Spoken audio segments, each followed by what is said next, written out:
Okay, so for this deep dive, we're looking at something that I think a lot of people are thinking about these days. Yeah. It has to do with these automated check-in calls, and you sent over some material focusing on a specific company called CareCallsNow, Right. and we've got their website and even a YouTube video testimonial.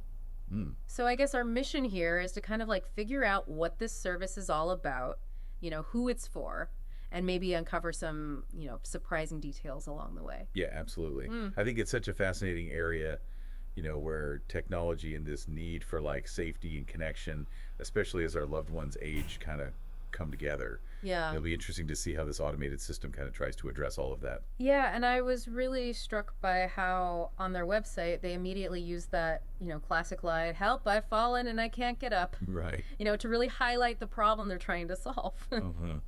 It's like that phrase is practically ingrained in our minds at this point, don't you think? Oh, absolutely. And it tacks into a very real fear, right? Especially for those of us with aging parents or relatives who live alone. Yeah. And then they go on to give that statistic that like 80% of people who have those medical alert bracelets don't actually use them when they need to. It makes you wonder, though, is that really like about the device itself failing, or is it more about, user error? Maybe even just a reluctance to like ask for help. That's a great question. What does that tell us about how people think about aging and independence and all of that? Yeah, there's a lot to unpack there for sure. Yeah. It's not just about the technology itself. Yeah. But I guess let's focus for now on the solution that CareCallsNow is proposing, which are these automated daily calls. Okay. So basically, they schedule a call to the client every day, and if they don't answer, then they start notifying this chain of contacts. So it's like a digital safety net. Exactly. Okay. Starting with the people who are physically closest to the client. Right. And they call it like a guardian angel service, which again plays on that whole peace of mind thing. Yeah, and that language is very deliberate. Yeah. Right? They're trying to evoke that sense of like comfort and security. Yeah. But, it's also important, I think, to differentiate between this kind of automated system and an actual real life guardian. What do you mean?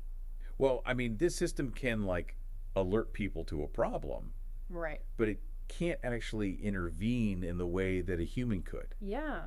It's a notification system. Oh. It's not a direct response service. I see what you mean. It's like having a watchful neighbor. Right. But it can't actually replace having like professional help if there's a real emergency. Exactly. And I think it's just important to kind of understand the limitations of any technology, Yeah. even one that's designed to like enhance safety. And on their website, they list like a surprisingly wide range of potential users for this. Not just seniors, people with disabilities, university students living away from home for the first time. They even suggest it for like anyone who lives alone just as like a security check. Yeah.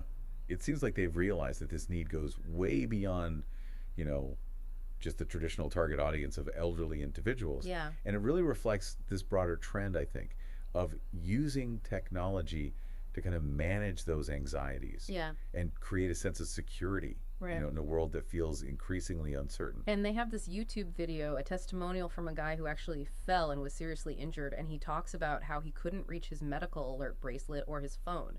Oh, And that this scheduled call from CareCallsNow ended up being like his only lifeline.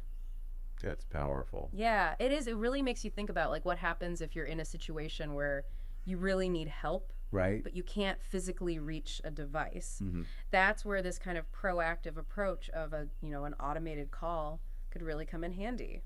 It is intriguing to consider how this technology could even evolve to become like more proactive in the future. Yeah. Potentially using sensors or AI, Yeah. to detect problems before they even escalate. No, that's a thought-provoking idea. Yeah. Okay, so they also really emphasize how affordable the service is. They compare it to like the cost of a daily cup of coffee. Right. But I'm kind of grappling with this whole cost versus benefit equation here. Yeah. Because it seems affordable on the surface, but then you have to factor in the privacy concerns, the potential for over-reliance. I mean, what are your thoughts on that? I think it's definitely something you have to approach with a discerning eye.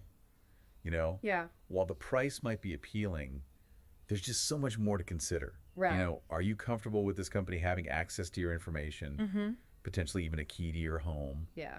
And could this service actually create a sense of dependence, especially for someone who might already be hesitant to, venture out on their own? That's such a good point. it's not just about the money, it's about the implications for personal freedom and privacy. It's a lot more complex than it might seem at first glance. It's a very personal decision. Yeah, it's not a one-size-fits-all solution, that's for sure. Definitely not. There are trade-offs with any technology. Before we move on, I want to just clarify something. Okay. When they talk about notifying emergency contacts, like what does that actually entail? What's the responsibility of an emergency contact in this whole scenario? That's an excellent question, and they do outline like an escalation procedure on their website. Okay. So if the client doesn't answer that initial automated call, the system will try like a couple more times. Okay. And then if there's still no answer, that's when they start contacting those designated emergency contacts, Okay. starting with the ones who live closest. So it's more of a notification system than like an immediate intervention. Exactly. Got it. It's about alerting a network of trusted people Right. rather than like directly dispatching emergency services. What if none of those contacts answer though? Well, according to their website, the system will either call the client back later or send a text message to those emergency contacts. So there are limits to their intervention. Right. They really rely on that network of personal contacts Yeah. to take further action if needed. I'm also curious about like the data privacy aspect of all of this. Yeah. You touched on it earlier, but I think it deserves a deeper dive. Absolutely. What kind of information are they collecting and how are they protecting it? That's a critical question. And unfortunately, their website doesn't really provide specifics about their data security measures. They do mention that they comply with like industry standards and use encryption to protect personal information. Okay. But, it would be helpful to have more details about how they handle sensitive data, Yeah. like medical conditions or emergency contact information. Right. It's like this balancing act between, that desire for reassurance and then the potential risks of sharing your personal information. It is. And it really makes you think about that whole debate we're having as a society about data privacy and the trade-offs that we make, for convenience and for security. Absolutely, especially when it comes to something as sensitive as our, health and well-being. For sure. And we should also consider, the potential impact on personal relationships. Yeah, how so? Well, like if someone is using this service, how does that affect their interactions with their loved ones? Does it lead to more frequent check-ins or maybe a sense of greater independence knowing that someone is virtually keeping an eye on them? That's an interesting angle. It makes you wonder if this technology could actually like strengthen or weaken social connections. Right. Depending on how it's used. It's definitely a factor to think about. Technology can be this tool for connection, but it's not a replacement for genuine human interaction. Right. It can't be. No, it can't be. It is interesting, though, how they try to bring in some of that like human element Yeah. with their platinum plan. You remember that one? Oh, yeah, with the live calls. Yeah, instead of just having those automated ones. Right. It seems like they're trying to offer that more personalized touch, for people who want a bit more human interaction. Right. I'd love to know more about how those calls actually work, though. Yeah. Like, is it AI powered? Are there actual human operators involved? Right. Because that could have a big impact on, the cost and effectiveness of the whole thing. Oh, for sure. That's actually a key detail that they don't really go into on the website. Yeah. And it makes you wonder about the training and qualifications of these operators. Right. If they are going beyond just like a basic check-in. Yeah. Yeah, because the level of human interaction really changes the nature of the service, doesn't it? It does.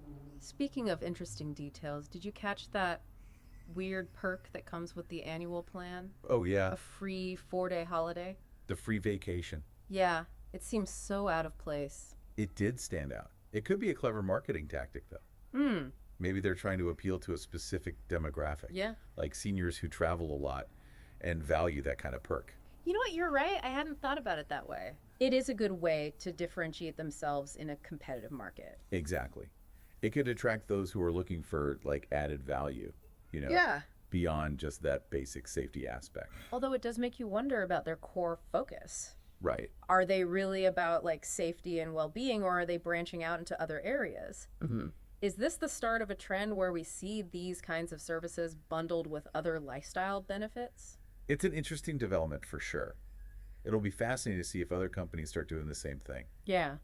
Okay, let's shift gears a bit and talk about what happens if a client doesn't answer a call. Okay. Like, what's the actual protocol there? Right. So that escalation procedure, That's a key part of any service like this. Yeah. So if the client doesn't answer that initial call, the system will retry a couple of times, like we mentioned. And then if there's still no answer, they move on to contacting those emergency contacts, Okay. prioritizing the ones who live closest. Right. So it's more of a notification system than like an immediate intervention service. Huh. It's about alerting those trusted individuals, Yeah. not directly sending out emergency services. What if none of those contacts answer, though? Well, then, according to their website, the system will either try calling the client back later, Okay. or they'll send a text message to those emergency contacts. So there are limits to their intervention. There are. Yeah. It's not like a 24/7 on-call response team or anything. Right. I'm curious about the data privacy aspect, too. Yeah. You mentioned it before, but I think it's worth exploring a bit further. Oh, absolutely. What kind of information are they collecting, and how are they protecting it? That's the big question. And, you know, their website doesn't really give a lot of details about their data security measures. They do mention that they comply with industry standards and use encryption to protect personal info. Okay. But I think it would be helpful to know more about how they're handling things like medical conditions or emergency contact details. Right, because it's such sensitive information. It's like they're trying to find that balance between offering reassurance and then also being mindful of the potential risks of sharing that personal info. It's true. And it really speaks to that whole debate we're having right now about data privacy and the trade-offs we make for convenience and security. It's a conversation that's not going away anytime soon. It's not. It's only going to become more important as technology advances. Yeah, especially when we're talking about something as personal as our health and well-being. Absolutely. We should also consider, you know, the potential impact on personal relationships. Oh, yeah. How so? Well, if someone is using this service, like how does that affect their interactions with their loved ones? Right. Does it lead to more frequent check-ins from those loved ones? Or does it maybe create a sense of greater independence for the person using the service? Interesting. Because they know that someone is virtually keeping an eye on them. Yeah, it makes you wonder if this technology could actually strengthen or weaken those social connections. Right. It depends on how it's used, I guess. Right. It could go either way. It could. It really could. It feels like we've only scratched the surface here. Oh, yeah. You know, we've been talking about Care Calls Daily specifically, but this whole idea of automated wellness checks, Right. it seems like it has the potential to be so much bigger. Oh, absolutely. Yeah. This is just one company, one example of like a much broader trend that's happening. Right. You know, imagine a future where these kinds of check-ins are just built into our homes and our devices. Yeah. Like your smart speaker reminds you to take your meds, or Right. your smartwatch detects that you've fallen and automatically calls for help. That's both incredible and a little bit creepy, isn't it? It is. It's like having this virtual caregiver Yeah. constantly watching over you. Right. But then it also raises all those questions about privacy and control. Exactly like what happens to our privacy when our homes are basically monitoring every move we make. Right. And could this kind of tech actually lead to more isolation? If people become too reliant on virtual care and have fewer interactions, you know, in person, it's a double-edged sword for sure. It is. You've hit on something really important, though. It's not just about the technology itself. Right. It's about how we choose to use it Exactly. and what those unintended consequences might be. And it's crucial to have these conversations now, you know, as this tech is still developing. Yeah. We need to think about the impact on individuals and on society as a whole. Right. Like, do we really want to live in a world where our homes are constantly collecting data on our well-being? It's a lot to consider. It is. That's a big question. It feels like we're standing at a crossroads. Well, You know, we can just embrace this technology without question, or we can maybe take a more cautious approach. Right. Think carefully about the trade-offs and try to shape its development in a way that aligns with our values. Exactly. We have a responsibility to make sure that technology serves humanity, Yes. you know, not the other way around. Okay, so as we kind of wrap up our deep dive into this topic, what's the main takeaway for our listeners out there? I think the most important message is that this technology is here It's here. and it's changing quickly. Yeah. And it does have the potential to be a really valuable tool for safety and peace of mind, Right. but it's not a perfect solution. Yeah. You know, there are complexities and downsides and ethical considerations that we have to grapple with. So it's about being informed, Yes, asking the right questions, absolutely. weighing those pros and cons, and ultimately making choices that align with our own individual needs and values. Exactly. and remembering that technology is powerful, but it's up to us to use it wisely Right. and ethically. So here's a final thought for you all to ponder as you go about your day. Okay. If this technology becomes like really commonplace, Yeah. how will it change our relationships with our loved ones? Will it bring us closer together because it eases some of those worries? Or will it actually create distance? Right. Because some of those human interactions get replaced by these virtual check-ins. That's the question, isn't it? It is. It's something to think about as we enter this new era of, technological care. It is for sure. Lots to consider. Lots to consider. Okay, that's it for our Dip Dive this week. Thanks for listening.